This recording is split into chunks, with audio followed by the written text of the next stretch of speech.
de la Universidad de Chile reveló que en comunas de bajos ingresos dentro de la región metropolitana, como El Bosque, Quinta Normal o Puente Alto, la movilidad solo se redujo entre un 15 y un 25% durante la cuarentena. En comunas de sector oriente, como Vitacura o Las Condes, la caída fluctúa entre un 45 y un 48%. ¿Es realmente efectivo el confinamiento en comunas del poniente y sur de la capital? Lo queremos analizar junto a Franco Vaso, doctor en transporte y académico de la Universidad Católica de Valparaíso. Franco, muchísimas gracias por estar con nosotros y buenos días. Hola, ¿qué tal? Buenos días, ¿cómo estás? A ver, ya te voy a preguntar por la brecha, pero te quiero preguntar en términos generales si un 45% como número máximo de reducción de movilidad en un momento donde se decreta una cuarentena, por ejemplo, para toda una comuna o para todo un sector de la capital es suficiente. Yo hubiese pensado que se reducía más la movilidad, incluso en aquellas comunas donde más se reduce. Sí, efectivamente, es una cifra baja y cuando nosotros escuchamos lo que dicen los expertos epidemiólogos, incluso del Ministerio de Salud, la idea es que estas cifras puedan llegar a disminuciones en movilidad entre un 60 y un 80%. Por lo tanto, aún para las comunas en las cuales ha habido una mayor disminución de la movilidad, estas siguen siendo bajas. Y eso es algo que debe poner el foco y analizar bien cuál es el impacto real que están teniendo estas medidas para limitar el avance del coronavirus. Aquí hay que tener claridad que esta bacteria, este virus, se alimenta de la movilidad. Y eso es algo que tenemos que poner en el foco para tratar de avanzar en las medidas lo más correcta posible. Y en este sentido, la verdad es que las últimas cifras han mostrado que las cuarentenas todavía no están teniendo el impacto que se quisiese en la cantidad de nuevos contagios. Y eso va en un correlato directo con este estudio que hizo el Instituto de Sistemas Complejos de Ingeniería, donde se logró medir el movimiento de las personas, no solamente en transporte público, que era lo que teníamos hasta antes, sino también ahora en movimientos locales, a través de caminatas, bicicletas, es decir, considerando todo tipo de movilidad que pueden tener las personas. Claro, yo veo difícil en estas circunstancias, porque este no es el único estudio, estaba viendo también uno de la Universidad del Desarrollo y ha habido varios intentos por poder monitorear cómo se mueve la gente. Veo difícil en estas circunstancias el poder responder si es que la cuarentena es una política que funciona o no funciona para reducir los contagios del coronavirus, porque antes está la pregunta de cuánto respetamos las cuarentenas. Ya te voy a preguntar cuánto podemos respetarlas, pero al parecer respetamos poco las cuarentenas. Después hablamos de las causas, pero no es el ideal estas cifras. No, sin lugar a dudas, y esto es algo que debe llamar a analizar cuáles son las estrategias mejores para poder avanzar en una disminución de los movimientos en la ciudad. Efectivamente, cuando uno contrasta con respecto a datos provenientes del transporte público, hace algunas semanas, cuando comenzó la cuarentena, la disminución en el transporte público llegaba efectivamente a valores cercanos al 80%. Y eso contrasta con respecto a estos valores que ha dado a conocer el Instituto de Sistemas Complejos de Ingeniería. Y esta brecha muy posiblemente tiene que ver con una serie de factores que hace que las personas estén saliendo de sus casas, aun cuando no necesariamente esa salida de sus casas se esté realizando a través de transporte público. Es decir, existe un movimiento local, interno, cercano a las casas de las propias personas, que está siendo detectado a través de estos estudios como también el de la Universidad del Desarrollo, que está mostrando efectivamente que en ciertas comunas en particular, como la del sector sur, es tremendamente difícil poder mantener el confinamiento y aquí claramente situaciones como el hacinamiento, el hecho que múltiples familias vivan en un hogar común hacen que sea prácticamente imposible mantenerlas físicamente en el mismo espacio durante las 24 horas del día y probablemente lo que estamos viendo acá es que esas personas no solamente salen a trabajar en sus empleos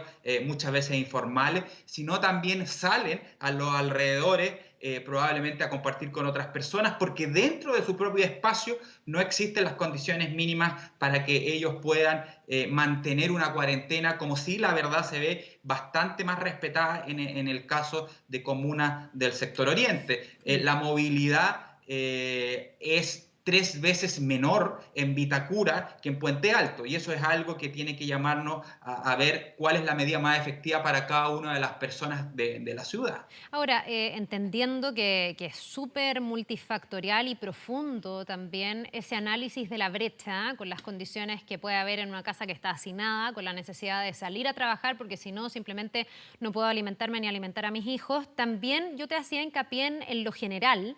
Y te decía que me parece bajo incluso en el sector oriente de la capital, porque en el fondo también hay una línea bien delgada entre cuándo es por necesidad que la gente se está moviendo y cuándo es por falta de conciencia, por no estar aquilatando lo que está ocurriendo. Esto también puede tener una base educacional y en todos los sectores socioeconómicos, digamos, de a lo mejor creer que a uno no le va a pasar, relajarse un poco. Estaba viendo en el caso del estudio de la Universidad del Desarrollo, como la semana, por ejemplo, del 11 al 15 de mayo, cuando se decreta la cuarentena prácticamente total para la región metropolitana, baja en general la movilidad en el transporte público, esto es en Metro de Santiago, en Tren Alameda Nos, respecto de la semana siguiente un 32%, pero en esta última semana empieza un repunte. Entonces uno dice, ¿qué pasó? ¿La gente se relajó? ¿Cómo analizamos eso? Porque hay una línea delgadita entre la inconsciencia y la necesidad de seguir moviéndose. No, sin lugar a dudas, no todo se explica por razones especiales de hacinamiento o de incluso de necesidades económicas, como bien decías tú, existen algunas comunas que tienen menos necesidades económicas y en los cuales si bien tienen una disminución mayor en la movilidad, sigue siendo, como dices tú muy bien, Carla, algo tremendamente alto. Y acá uno tiene que ir observando la evidencia internacional. Y en general este patrón que nosotros hemos observado en Santiago es algo que se repite relativamente en la gran mayoría de las ciudades, en las cuales se comienza con una cuarentena que es relativamente respetada en cifras considerables por parte de la población, pero a medida que va pasando el tiempo, las personas van relajando el cuidado que tienen para poder salir a las calles. Y hay muchos factores que pueden explicar eso. Lo conversábamos recientemente, la necesidad de trabajar, la necesidad de salir de espacios demasiado pequeños para personas más necesitadas, pero también existe aquí claramente un factor psicológico y ha sido dicho por varios especialistas del área de la salud mental que confinamientos demasiado extensos comienzan a tener una menor respuesta por parte de quienes están sujetos a estos confinamientos debido justamente a la necesidad que tiene el ser humano por moverse. Y eso es algo que se ha visto en distintos lugares del mundo. Argentina lleva más de 2 meses en confinamiento, han habido protestas, también se ve gran cantidad de personas en varios sectores. En Italia, que ya va saliendo del confinamiento, en algún minuto se observaron revueltas por problemas de hambre también en sectores sur. Por lo tanto, hay que tener claridad que en términos concretos la cuarentena es una medida que es muy difícil de poder mantener en el largo plazo, y por eso cuando había muchas voces que a principios de enero planteaban ya una cuarentena total para todo Chile, evidentemente hay que tratar de ir aplicando las medidas a medida que van siendo necesitadas, porque si no ocurre lo que está pasando ahora, que partimos como caballo inglés y ahora estamos efectivamente con muy baja disminución en la cantidad de personas que se están moviendo, y es cosa de ir al centro de Santiago, de ir al centro de Valparaíso, para darse cuenta que efectivamente la gente está saliendo de todas formas. Absolutamente, es muy compleja la ecuación a la que hay que llegar, pensando también en todos estos aspectos que tú pones sobre la mesa y obviamente en algún momento se va a tener que salir de la cuarentena. Si es difícil tomar la decisión de entrar, la decisión de salir y de manera además extendida, súper compleja. Este fin de semana en Antofagasta, por ejemplo, donde se levantó la cuarentena, vimos a gente que salió a comprar, el centro lleno de filas, aglomeraciones, haciendo una vida prácticamente normal. Te quiero preguntar por el retorno eventual, en algún momento, ojalá pronto, no lo sabemos, al transporte público en una ciudad como Santiago, cuando se empiecen a levantar estas cuarentenas. ¿Qué tipo de medidas hay que tomar? Tú eres experto en transporte y no sé cuánto estudian el aspecto sanitario. ¿Qué significa el transporte como un foco de contagio, de que se siga propagando el COVID? No, sin lugar a dudas, el transporte público en particular va a ser uno de los principales focos de contagio y donde tenemos que poner todos los esfuerzos para evitar que haya nuevos rebrotes. En el metro de Santiago, cuando teníamos cuarentena más baja, y probablemente va a ocurrir lo mismo cuando comiencen a levantarse las cuarentenas, va a ser uno de los pocos lugares legales en los cuales se van a poder encontrar en espacios reducidos grandes aglomeraciones. Y lo que uno tiene que entender es si estas grandes aglomeraciones no se permiten en fiestas, no se permiten en manifestaciones, no se permiten en actividades culturales, tampoco tiene sentido de que se permitan dentro del transporte público. Por lo tanto, tenemos que avanzar en una serie de medidas para evitar que eso ocurra y espero que tanto el Ministerio de Salud como el Ministerio de Transporte la estén pensando desde ahora. Por ejemplo, lo principal es que a medida que se vaya retomando la demanda por transporte, la oferta vaya aumentando a su capacidad. Hoy día, ni el Metro de Santiago, ni los buses del Transantiago están operando a capacidad. Tenemos cerca de un 70-80% de los vehículos operando y a medida que vayamos viendo una pequeña reactivación tenemos que tratar de llegar a que esto llegue al 100% e incluso que pueda sobrepasarlo. Tenemos que estar pensando hoy en día cómo podemos hacer para poder entregar mayores frecuencias. ¿Qué significa mayor frecuencia? Quiere decir que cuando el bus pase por el paradero a buscarnos, ese bus va a venir más vacío. En general, el transporte público y particularmente las líneas de metro están planificadas para tener un hacinamiento de hasta 7 personas por metro cuadrado. Lo que nos están diciendo los expertos epidemiólogos es que tenemos que avanzar en tener hasta una persona por metro cuadrado. Eso requiere una serie de medidas tanto operacionales como tácticas y debe avanzarse en ese sentido. Ahora bien, hay que tener claridad. Por mucho que nosotros aumentemos la frecuencia, eso jamás va a ser suficiente y aquí tenemos que explorar por lo menos dos líneas. La primera, y yo espero que cuanto antes se cite a un gran acuerdo nacional, se puede aprovechar el acuerdo nacional que están llevando a cabo los partidos políticos, sumando al gremio empresarial, sumando a los trabajadores para organizar de manera planificada ingresos escalonados al trabajo. Uno de los grandes problemas que tiene el transporte público, no solamente acá, sino en todas partes del mundo, es que se congrega en pocas horas, se congrega en espacios muy pequeños. Esa es otra curva que hay que aplanar.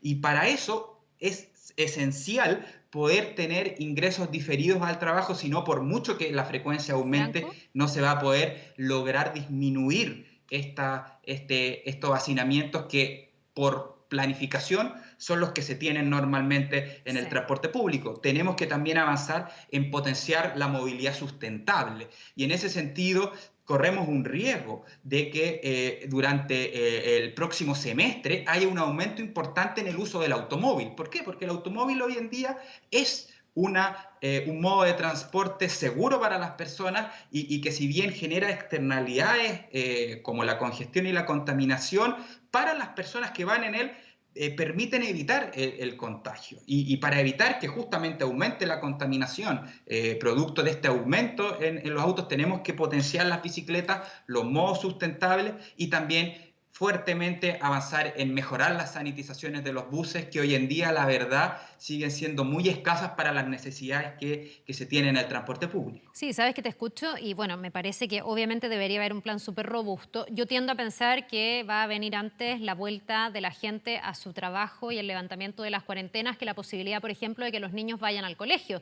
Pero eso también debería estar contemplado en este plan, porque los colegios también entran todos a la misma hora y no... Se ha hablado harto de los protocolos para los colegios, se habla del distanciamiento social, el que puedan ir unos un día y el otro no, y seguir con las clases a distancia, pero los horarios de entrada al colegio también deberían ser algo que se meta a esta ecuación y a ese plan, ¿no?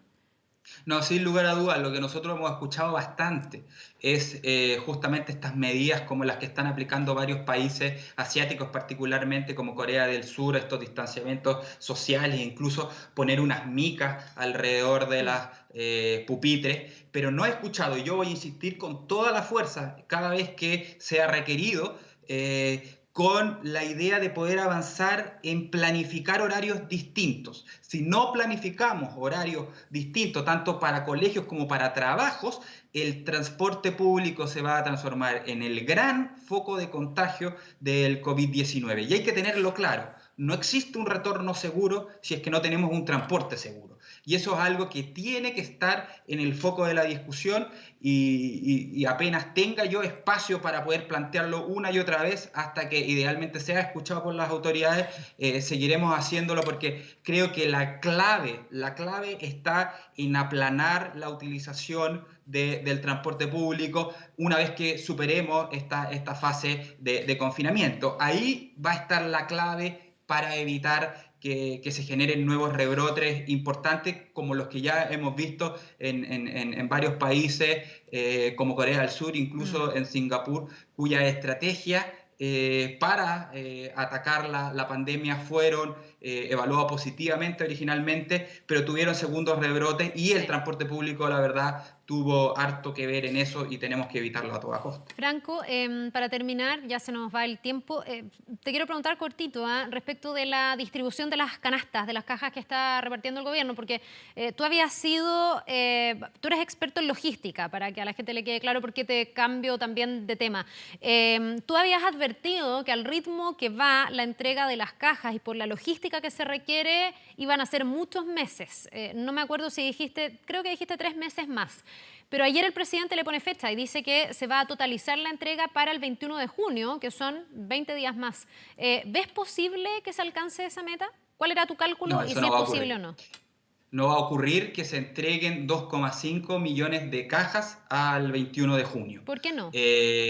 A lo menos considerando lo que uno entiende por caja, que es estas cajas de alimento con todos los nutrientes y con todo lo que se requiere. Hemos visto algo lamentable durante los últimos días y es que esta especie de entrega de cajas se ha transformado en un show mediático donde autoridades de distintos colores políticos, en vez de avanzar en soluciones logísticas propiamente tal, lo han ocupado para sacar partido político. Y la verdad es que eso en términos logísticos no solo no ayuda, sino que complica, porque en el fondo cuando la primera dama va a entregar personalmente una caja a una familia, lo que está haciendo es que una gran cantidad de recursos tienen que sumarse a la protección, tienen que dejar de hacer sus labores normalmente para poder apoyar. Y lo que tenemos que avanzar acá es en hacer de esto algo lo más eficiente posible y no tratar de hacer un show que permita sacar réditos políticos. Se ha dicho que se están entregando originalmente 8.000 cajas, eso fue lo que se logró por los primeros días. Si se mantenía esa velocidad, se iba a terminar de entregar las cajas en 300 días. Se ha ido aumentando esa velocidad, pero la verdad es que probablemente podamos terminar de entregar todas las cajas en una buena situación hacia finales de julio o principios de agosto y el problema es tremendamente grave porque las personas tienen hambre hoy día y esto es algo que tiene que poner todo el esfuerzo del gobierno para poder avanzar y tratar de dejar de hacer show para salir en la tele y llegar con la ayuda directamente a las personas, que es lo que realmente se requiere. Bueno, ha dicho el gobierno que va a acelerar y va a poner todos los esfuerzos. Ojalá que se logre esa meta del 21 de junio, lo vamos a ver, pero está hecha también ahí el análisis desde tu mirada experta, Franco. Muchísimas gracias por habernos acompañado. Que tengas un buen día. Muchas gracias, Carla. Hasta luego. Nos vemos.